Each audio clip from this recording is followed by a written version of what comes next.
Sometimes the hardest moment isn't when everything falls apart. It's earlier, when something you believe starts to feel uncertain, and you're not sure whether it's safe to keep looking at it.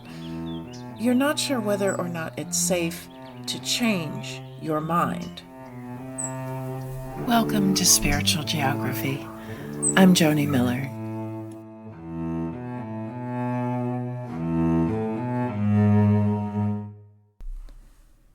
Have you ever felt like what you're standing on is no longer solid? Like something you trusted suddenly feels uncertain? My father once described ice skating on a frozen river when he was a kid. He would cautiously venture out. Sometimes his friends would taunt him to come out farther. Sometimes he would quickly pull a friend back onto safe ice when the telltale sound of cracking meant the ice wasn't safe yet. But once the river was fully frozen in the midst of a cold Michigan winter, he and his friends would freely skate between the shore and the little islands in the middle of the river. These were happy memories for my dad, a sense of freedom and invincibility. There's a beauty to something that's frozen, solid, dependable. And our beliefs can be like that. There's nothing inherently wrong with certainty. Certainty can help us move through the world without constant fear or hesitation. But rivers don't stay frozen forever, nor do our beliefs. Eventually, something shifts. The temperature rises, a new insight, a different perspective. Small cracks begin to appear. Most of us think the important moment is when the ice finally breaks, when someone dramatically changes their mind. But the more important moment comes earlier. It's the moment when the surface first begins to soften, when someone is deciding whether it's safe enough to keep standing there. And just like standing on thin ice, questioning what you once believed is vulnerable. You start asking yourself questions you don't yet have answers to.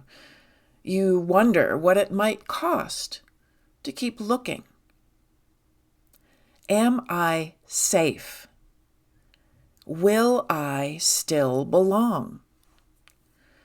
Will I still recognize myself if I change my mind about this?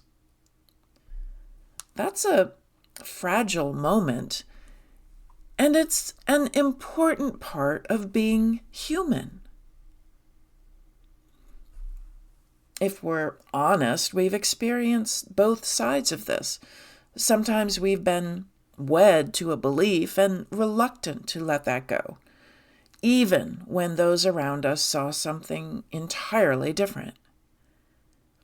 And there are times when we've watched someone else begin to question something we already let go of, and it can be tempting in that moment to rush them forward, to prove a point, to say to ourselves or to them directly, "I told you so."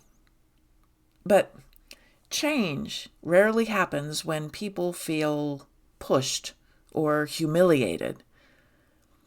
So the way communities respond when someone begins to question often determines whether that questioning continues or stops.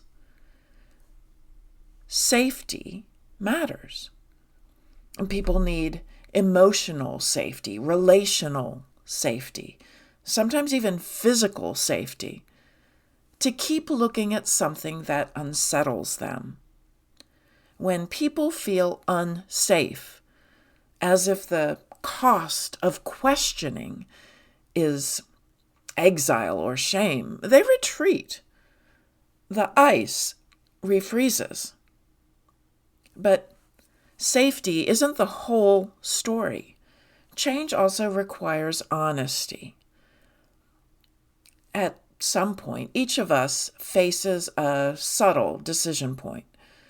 When something inside us notices a crack, when reality doesn't quite match the story we've been telling ourselves, we still have to decide whether we will look honestly at what we're beginning to see. And that takes courage. Not loud courage, not the kind that wins arguments, the quieter kind.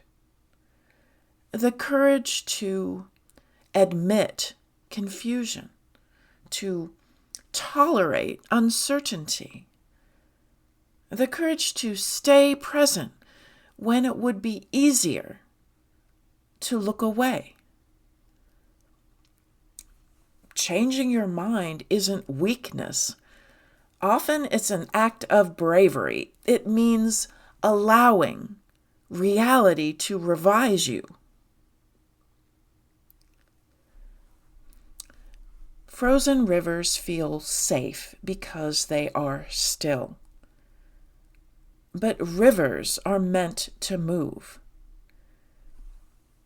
Beliefs, too, are often shaped by the season we're in, the people around us, the information we have at the time, and the experiences that allowed us to make sense of our world. When conditions change, movement returns. The goal isn't to live without certainty. It's to remain awake enough to notice when certainty no longer fits what we're seeing, and to stay present long enough for clarity to emerge. We're living in a time when many people are standing on softening ice. Some are just beginning to feel the cracks beneath their feet. Others have already stepped back to shore, and some are watching from a distance, wondering why anyone didn't see it sooner. So the invitation now is simple. If you're beginning to question something, be gentle with yourself. You don't have to rush.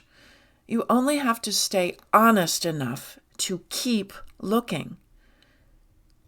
And if someone around you is in that fragile moment, remember how vulnerable it feels. Offer steadiness instead of judgment. Truth rarely emerges through force. It emerges when people feel safe enough and brave enough to remain present to what is changing. When the cracks come, our responsibility isn't to stand on safe ground and say, "I told you so." It's to grab on and steady them as they regain their footing. Spring is on its way. The thaw is coming. The question is whether we learn to move with the river when it does. And maybe that's where love lives, not in holding tightly to certainty, but in what becomes possible when certainty begins to soften.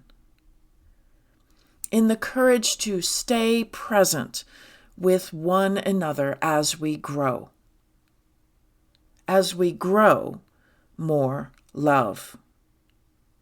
We don't understand the mysteries of the universe, but we can grow more love.